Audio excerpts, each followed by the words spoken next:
Good morning and welcome to the first of many Dawn Patrol shows as the World Surf League crosses the North Atlantic and finds itself in the old world of Europe. It is day one of the Cascais Women's Pro. You are seeing us from the shores of Portugal. Good morning, my name is Giggs.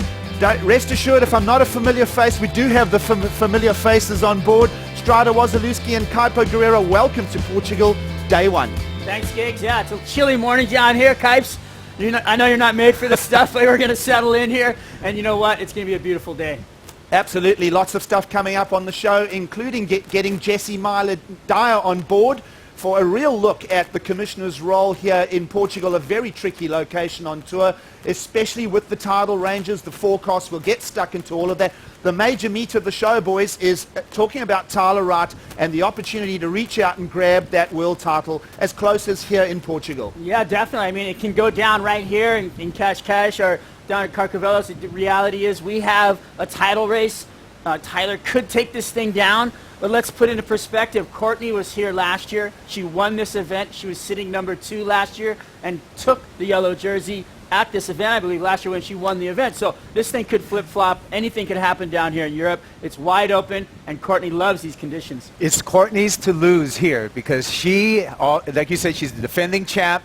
She's already showed great form over here. She can continue that good form, come again with a win here, and it's going to tighten up the title race and make it that much harder for Tyler Wright to take away that championship. Gentlemen, here's a look at that Jeep leaderboard at this stage, coming now into stop 8 of the Samsung Galaxy Championship Tour. 4 big wins for Tyler Wright, has her way out with that 53,450 total.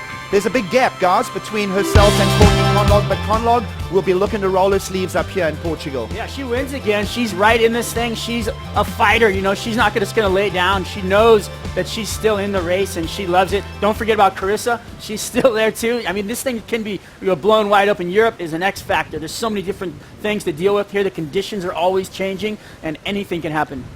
Strider, I like the top two, both Courtney and Tyler. They've been very unapologetic this year about wanting to win, wanting to smash every single heat. Those two ladies are showing that they have the mindset. And so, to me, they're the women warriors right now on the World Championship Tour for the ladies. Well, the familiar faces of Kaipo and Strider really getting stuck into the subject here. But let's move deeper into Dawn Patrol and that subject of topic. The experts on that will be Pete Mel and Rosie Hodge. We're going to send it up to you guys. Thanks, you Giggsy. That's the question. Can Tyler Wright win a world title here at this event? Well, that's the thing. I mean, Tyler Wright coming into this one with so much momentum, 4, wins under her belt. She's really got to be aware of the rest of the pack, the hungry lionesses that are really snipping at her heels. Well, that's Courtney Conlog sitting at number 2, Carissa Moore at number 3. You got to love their chances, though, as well, because Courtney Conlog, defending champion. Well, exactly. She'd be coming into this event with a lot of confidence. Being a past winner here, you've really carrying that through. Even when this event was a qualifying series event, she's dominated out here, so easily adaptable to the conditions. Carissa Moore as well, past winner at this event. Yeah, well, Carissa, you got to think about maybe a couple of disappointments that she's had. She's going to kind of shake that off and really come through and bring it to this event. And that's it. I mean, of course, we love fantasy. You've been able to work hard here with fantasy at this event and, be a legend on Fantasy Surfer. Well, that's the thing. When you think about playing fantasy, it's all about getting competitive with your friends and really delving in deep into what your surfers are doing, thinking about the rankings, and then also being able to, check WSL and see, Stephanie Gilmore's pulled out of the event. That is really going to affect your team. That's right. So remember, Stephanie Gilmore out. If she's on your team, you got to pull her out right now.